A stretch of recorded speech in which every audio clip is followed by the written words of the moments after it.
नमस्कार। सभी लोगों ने वो केस सुन ही लिया होगा, मुस्कान रस्तोगी वाला। और उसके कई सारे एंगल्स भी हैं, ऐसा नहीं है कि सिर्फ एक ही एंगल है। तो कोशिश करेंगे कि सारे एंगल इस वीडियो में हम जो है शामिल कर पाएँ। तो जुड़े रहिए। मेरा नाम है ज्योति पांडे। अब क्या होता है कि अगर किसी स्त्री की मृत्यु होती है तो बहुत सारी संवेदनाएं और सबके जो है सहानुभूति उमड़ पड़ती है।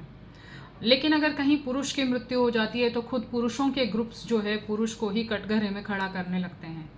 तो सबसे पहला जो एंगल आया उसमें जो सब लोग कह रहे थे कि अरे ये तो लव मैरिज थी ना, इसलिए ऐसा हुआ। कारण बड़े जल्दी ढूंढ लेते हैं। तो हाँ, ये लव मैरिज थी। सौरभ राजपूत, मुस्कान रस्तोगी। आप सरनेम से बता सकते हैं कि इंटरकास्ट शादी थी। परिवार खुश नहीं था, ये दोनों अलग रहते थे। और सौरभ वो सब कुछ कर रहा था जो एक लविंग हस्बैंड या डेडिकेटेड हस्बैंड करता है। अब मुझे नहीं समझ में आता इसमें जजमेंट की कहाँ से बात है। वो आदमी वो सब कर रहा था जो उसने सोचा होगा कि मैं अपनी पत्नी के साथ या प्रेमिका के साथ करूँगा, उसको ऐसे रखूँगा वैसे रखूँगा।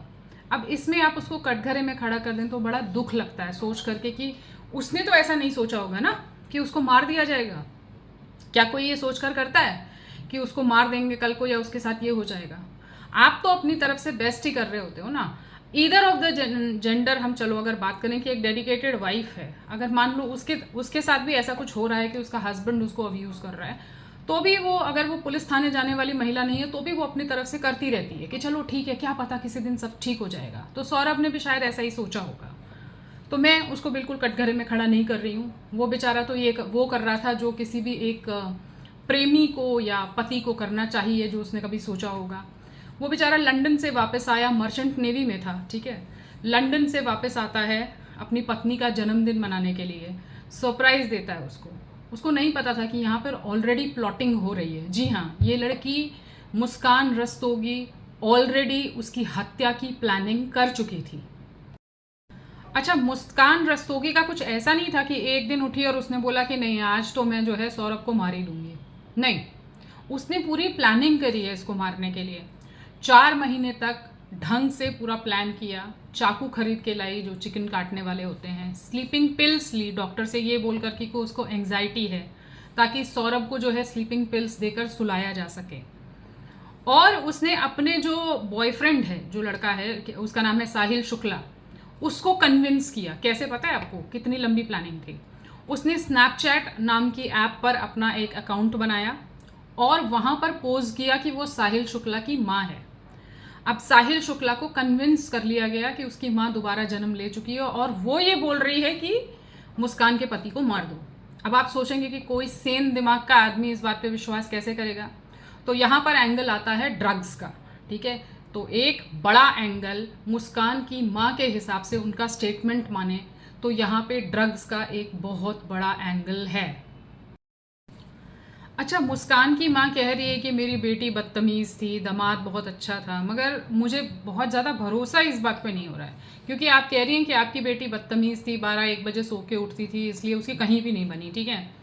तो आपको ये तो पता होगा कि आपकी बेटी गड़बड़ है, तो आपने पहले से इन्फॉर्म नहीं किया। हालांकि मुस्कान ने क्या किया था, जब ये अपने पति को मार करके अपने बॉयफ्रेंड के साथ घूमने गई है, तब भी अपने हस्बैंड के जो है अकाउंट से पोस्ट करती रही चीज़ें, ताकि लोगों को ये लगे कि वो अपने हस्बैंड के साथ घूम रही है। तो बड़ी स्मार्टनेस से खेला है इसने और अपनी बेटी को दादी के घर भेजा, शायद नानी के घर भेजा, नॉट दादी के घर, और हत्या से पहले। और उसमें भी एक और एंगल जो है वो मुस्कान की मदर कहती है कि ड्रग्स की आदत साहिल शुक्ला ने डलवाई मुस्कान को। अब किसने किसको डलवाई ये इस पर शक है, ठीक है। लेकिन अगर वो ड्रगी है, ड्रग्स का एंगल है दोनों लोगों का, क्योंकि साहिल शुक्ला ऐसे कैसे यकीन कर लिए कि मेरी माँ कह रही है कि हत्या कर दो, स्नैपचैट पे अकाउंट है माँ का। ये थोड़ी अजीब अजीब सी बातें हैं। लेकिन अगर आपने ड्रग एडिक्ट्स को ध्यान से कभी देखा होगा तो उन लोगों के पास इस तरह की बेवकूफ़ी भरी कहानियाँ होती हैं जो क्राइम से काफ़ी ज़्यादा रिलेटेड होती हैं, ठीक है। अच्छा, पहले बोला गया था कि बच्ची काफ़ी छोटी है, 2-3 साल की, लेकिन वो 6 साल की बच्ची है। और इन्होंने कहते हैं मर्डर करने से पहले नानी के घर भेज दिया बच्ची को, कि दादी के घर, ग्रैंड मदर आ रहा है, मेरे हिसाब से नानी के घर भेजा होगा, क्योंकि दादी के घर से आना जाना नहीं था इन लोगों का। अच्छा, नानी के घर भेजा, लेकिन बच्ची कह रही है कि पापा ड्रम में हैं। 5-6 साल की बच्ची, 6 साल की बच्ची मान के चलिए, तो ये बोल रही है, लेकिन लोग समझ नहीं पा रहे क्योंकि किसी ने शायद उतना दिमाग ही नहीं लगाया। या फिर ये भी इसमें एक और एंगल है जो मुझे समझ में आ रहा है कि नानी को पता था। जब ये कह रही है ड्रम में है, इसका मतलब बच्ची ने कुछ ना कुछ या तो देखा है या सुना है, हत्या उसके सामने हुई है, प्लॉटिंग उसके सामने, कुछ तो हुआ है क्योंकि इन लोगों ने काफ़ी सारा माल मत्ता जब जमा किया, पॉलीथीन खरीदिए, चाकू खरीदे और ड्रग्स का भी एंगल सब कुछ है। तो ऐसा हो नहीं सकता है कि मुस्कान की माँ को कुछ पता ना हो, क्योंकि सौरभ की मदर बार बार कह रही है कि इन 5 को फांसी होनी चाहिए। तो मतलब वो मुस्कान के घर वालों को भी कह रही हैं कि इनको सब पता था। इसमें कुछ और एंगल भी है। और सौरभ के घर वाले काफ़ी पैसे वाले हैं। सौरभ खुद भी जो है मर्चेंट नेवी में ऑफिसर था। आप देखेंगे ना तो बॉयफ्रेंड उसका जो है वो छपरी सा दिखता है और हस्बैंड अच्छा दिखता है। तो बहुत सारे लोग ये पूछ रहे थे कि ऐसे आश्चर्य हो रहा था कि गुड लुकिंग हस्बैंड है, ऐसा भी नहीं है कि वो गुड लुकिंग नहीं है, और बहुत प्यार करने वाला हस्बैंड है। तो फिर इसने क्यों किया, उसका एंगल भी हम देखेंगे और उसको भी एनालाइज करेंगे। अच्छा, मेरठ वाली खबर तो सबको पता चल गई, बिजनौर वाली छुप गई इसमें। इसके ना कई सारे आशिक थे और हस्बैंड ने इसको पकड़ लिया, इसके सेक्स वाले वीडियोस देख लिए इसके फ़ोन में।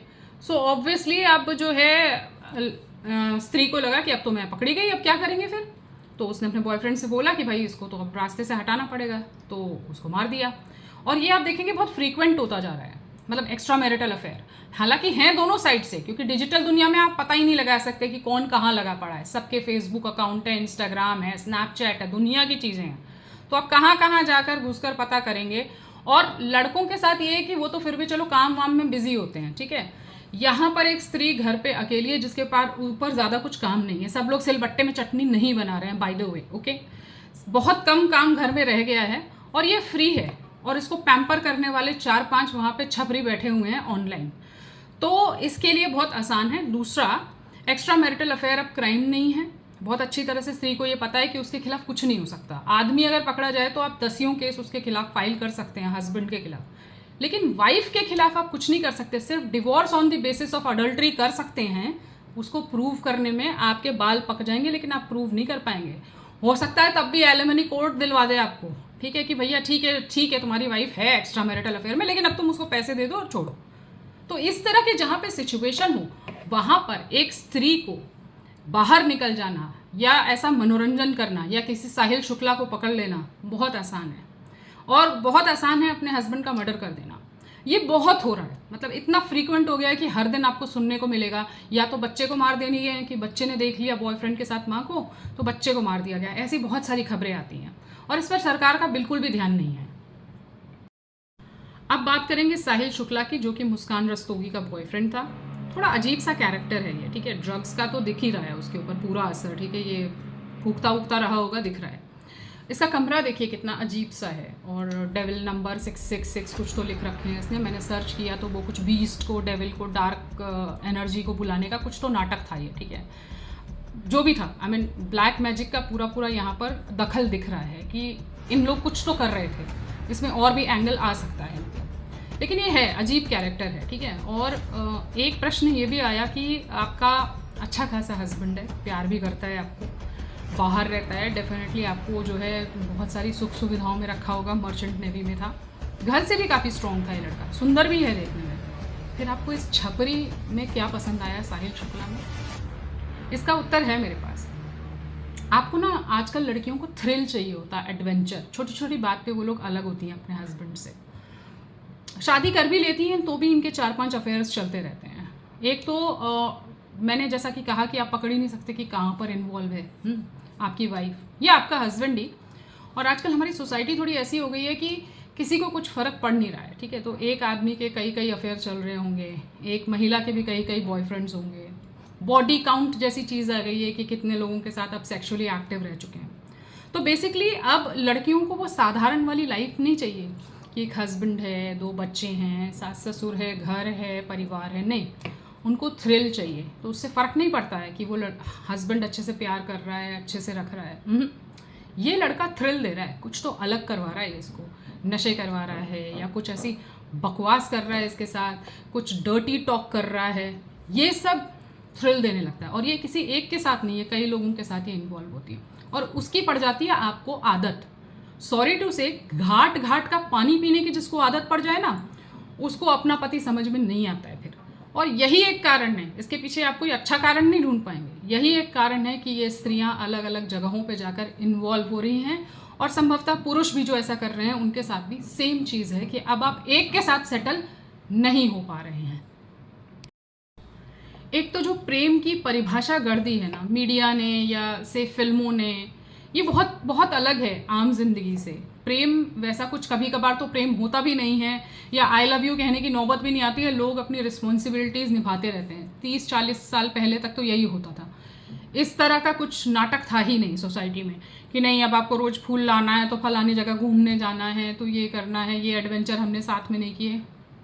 दो लोग आपस में डेडिकेटेड हैं, एक दूसरे की रिस्पॉन्सिबिलिटीज़ उठा रहे हैं, दैट इज़ लव, ऐसा माना जाता था। वो है शायद वो कभी डिफाइन भी नहीं होता था, उसके बारे में बातचीत भी नहीं होती थी, मगर वो था कहीं ना कहीं, सबको पता है, बिना कहे भी था। अब जो हुआ है ना उसमें पूरी की पूरी एक जनरेशन कंफ्यूज है, क्योंकि सोसाइटी कुछ और बता रही है, संस्कार कुछ और बता रहे हैं, फिल्में कुछ और बता रही हैं, मीडिया कुछ और बता रही है। तो ये जो पूरा केस है ना, बेचारे सौरभ को पता ही नहीं चल पाया। वो तो वही, मैंने बोला ना, वो तो वही कर रहा था जो उसने कभी सोचा होगा कि प्रेम में पढ़कर मैं ये करूँगा, तो वो वही कर रहा था।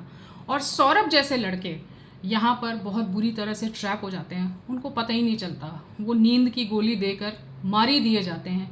संभवतः मृत्यु के बाद ही आत्मा जो है समझ पाई होगी कि अरे मेरे साथ क्या हो गया।